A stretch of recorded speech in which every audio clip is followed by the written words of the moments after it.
আর ও তোর এমপিতে 22টা গোল্লিপ খালো, 3 লোক মাঞ্চক শেষ করলো।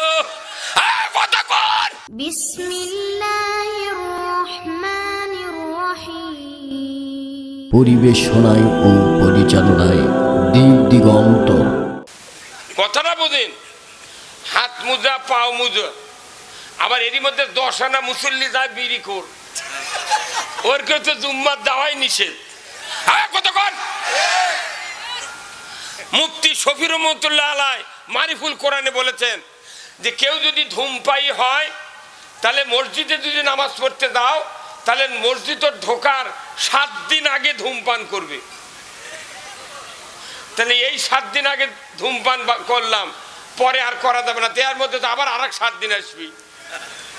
তার মানে যে স্মোকিং ম্যান হবে, স্মোক করে মসজিদে যাওয়া যাবে, মুফতি শফি রহমতুল্লাহ বলেছেন।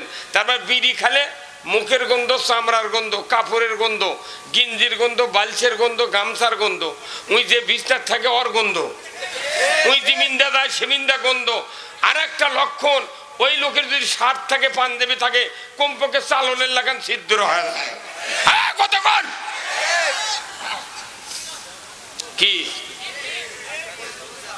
তাহলে এই সাইজের মুসল্লি, এই সাইজের মুসল্লি আমাকে মসজিদ যায়।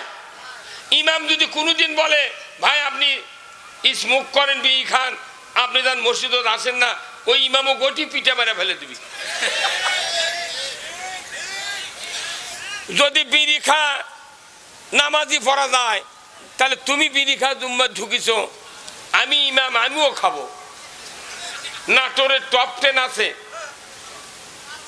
একটা টপ 10 ধরে খুতবার আজান দিল মুয়াজ্জিন, ফট করে গ্যাস লাইট দিয়ে ধরে 2 টান দিয়ে ওখানে করির ওই বাটা নাই বিড়ি ছোয়া বাটা, অফিসাররা যেটা অফিসের থয় স্ট্রে, কি নাম চলছে, 3 দিকে 3টা লালা আছে, ওটি খায়ং করে থয়। একটা মসজিদের ইমাম যদি একটা দিন খুতবার আগে 2 টান দিয়ে ওটি থুয়ে যদি নামাজ পড়তো, অগিমামতি দিত, এই ধরে কন। কিন্তু কোন এমপি যদি দিনে 22টা গোল্লিপ খায়, কয় মুটি ভরত একদম। কথা কনে কেনা এমপি একটা নেতা, 3 লাখ মানুষের নেতা, তাই গোল্লিপ দিনে 20টা খায়, তাক করছে মুঠ ভরত একদম। আর মসজিদের ইমাম 7 দিন পর একদিন টপ 10-এর 100লা খালি 2 বার টান দিছে, করছে 12।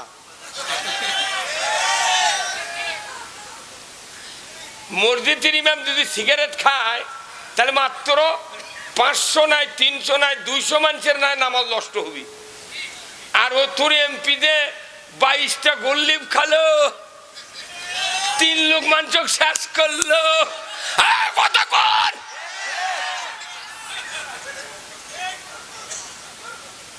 আসাদুজ্জামান খান 4 বার করে গাঁজা খা চোখের চারিদিক উঁচা করলো, তা আবার ভোট দিবার চাচ্ছ। কতক্ষণ টাকা ও ইমামে 1 টান দিলেই দোষ, আর ওই 40 প্যাক খাচ্ছে মাসে, তাও দোষ নাই, কই মুঠ ভোট তোক দেবো দে। যার নেতা যে ব্যক্তি হবে সেই নেতার সাথে তাকে হাসরে যেতে হয়। ভাই আপনি এটা বন্ধ করেন তো, কোন বন্ধ, কোনো কাম হবে না, আপনার কথা শোনা লাগবে। ভূমিকার যদি আপনার টাইট করা না যায়, বক্তৃতা দিয়ে টাইট হবে না। কতক্ষণ নেতা যদি ঠিক হয়, দুনিয়া ঠিক।